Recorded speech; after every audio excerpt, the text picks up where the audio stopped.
Welcome back to the Maelstrom, ladies and gentlemen. Today we have another 2,000 point Warhammer 40k battle report for you. We're going to be playing Necrons versus Tyranids, and the mission is Retrieval Mission. The Tyranids are the defender and are on this side of the table. The Necrons are going to be coming at them from down here. So we have 6 objectives spread across the table, 5, 10, and 15 points as usual for scoring primaries, and then their secondaries will be shown later in the video. We will be right back with the armies.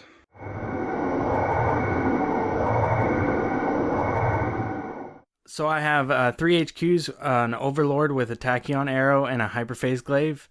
I have a Scorpek Lord and a Technomancer. For my troops, I have Immortals with Gauze Blasters and 2 units of Necron Warriors, 20 man each with a Gauze Reaper. And then I have, for Elites, I have Scorpek Destroyers. Fast attacks, I have Canoptic Wraiths and Ophidian Destroyers. 3 heavy supports with Canoptic Doomstalkers, 2 of them, and 3 Locust Heavy Destroyers.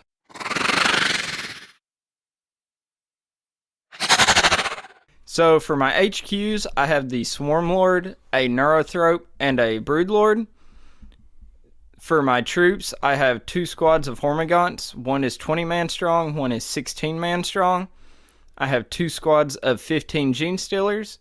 For my fast attacks, I have 2 squads of 10 Gargoyles for repair, teleport, homers, and engage on all fronts.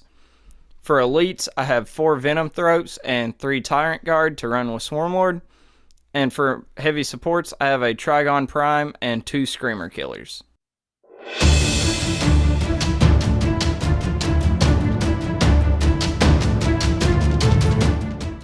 Initial deployment is complete. Eric, walk us down what you got here for the Tyranids. So, since I'm playing a Kraken army, I deployed on the edge of my deployment zone. My Gene Stealers are on each flank with the Hormagaunts in the front. My Trigon is bringing my smaller group of Hormagaunts on, and my Gargoyles are flying on. All right, then on this flank, Caton has set his Necrons up across the front line as well. Destroyers and a Doomstalker here with 1 unit of Warriors. Wraiths and the other Doomstalker in the middle, backed up by the Lord and the Immortals, and then the other blob of Warriors along with the Scorpek units down here. So that is initial setup. They're going to roll off for first turn. The Necron are on the black dice. So the Necrons have a 1, I said black-purple rather, and the Tyranids have a 3. So Tyranids will have the first turn. We will be back once they're finished. So my Hormagaunts move forward and use Metabolic Overdrive to get a second move to get them in range next turn for a charge. My Swarmlord and Tyrant Guard moved up. Swarmlord used his Hive Commander to allow the Tyrant Guard to get in front of him again. The Gene Stealers in the front used Opportunistic Advance and rolled well on their advanced roll and are charging into the Overlord and Canoptic Doomstalker. My Broodlord came up behind to support, and my Gene Stealers and Carnifexes on this flank move forward to engage the enemy. So my Gene Stealers managed to deal 1 wound to the Overlord and a handful of wounds to the Doomstalker. I paid for Adrenaline Surge to fight for a second time and managed to bring him down. However, he did pay for Resurrection Protocols and brought his Overlord back with 1 wound remaining.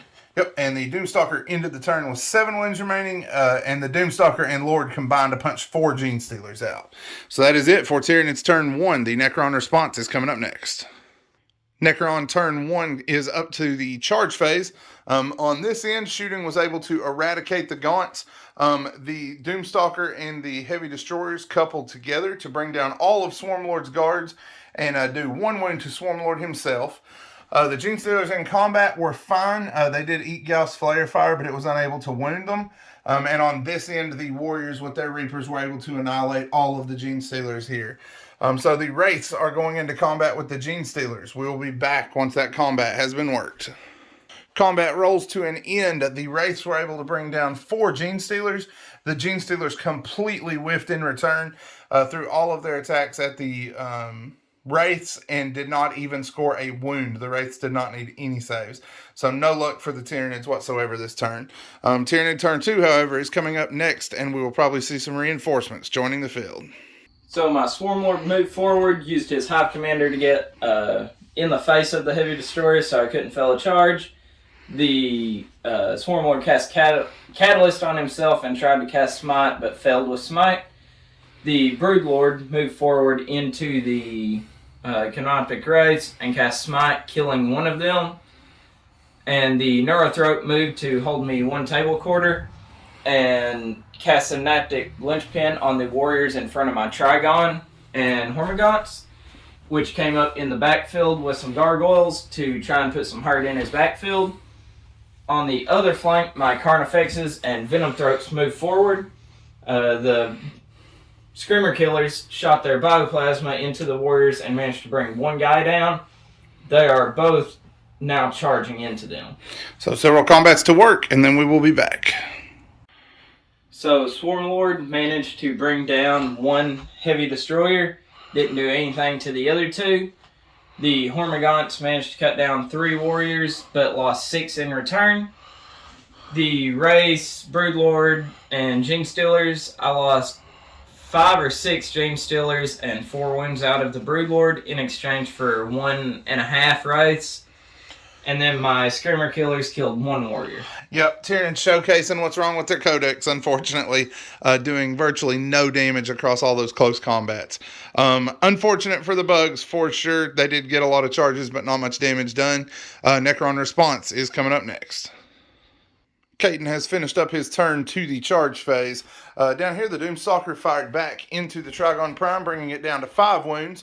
The Immortals moved over to support the fight here, fired into the Gargoyles and took 5 of them down, and are now charging to join their brothers in combat against the Hormagaunts. Here, the Doomstalker fired his Gauss Flares into the Genestealers again, to no effect. And the Scorpex moved up. The Lord fired here, doing 2 wounds to the Venomthropes. And the Scorpec Destroyers are now charging into the Carnifex. Ophidian Destroyers also tunneled out of the ground back here, but were unable to make their charge against the Neurothrope. So a few fights to work, and then we will be back. Combat rolls to an end. The Immortals alone swept the 10 Hormagaunts from combat here with their bayonets. The Broodlord was able to kill 1 Wraith and leave another with 1 wound before he was cut down in turn. The Genestealers and the Doomstalker continued their gong show, and nothing happened there. And then here, the Scorpex were able to kill the Carnifex, played Whirling Onslaught as they swept into the second one, but to no effect as he crushed 2 and finally did something decent for the Tyranids there. But still a gruesome turn. Necrons did a lot of damage. Tyranid response is coming up next. So my Neurothrope decided to run for the hills, decided it was a battle he could not win against the Ophidians. Hopefully he can stay out of combat with them and I can win an attrition of points. So my Swarmlord casts Smite and Psychic Scream, killing the last destroyer. He is charging into the Doomstalker now. And my Trigon moved forward, shot into the warriors to no avail, and is charging into the Immortals. So the assault phase comes to a wrap. The Swarmlord managed to take a handful of wounds out of the Doomstalker. The Trigon killed 2 Immortals. The Doomstalker didn't take any hits, but killed 1 of my Genestealers. And the Scorpex and Warriors destroyed my Carnifex before he could kill anything else. Caden has finished his turn up to the charge phase once again. The Doomstalker fell back from combat here so that the Warriors could shoot Swarmlord. They were able to bring him down another couple of wounds. The Immortals hung out in close combat to keep the Trigon pinned. Here, the Overlord is going into the final Genestealer. And then down here with Disintegration Capacitors, the Warriors were able to kill off the entire squad of Venomthropes. On this end, the Wraiths moved up and are charging into the Venomthrope, or rather Neurothrope.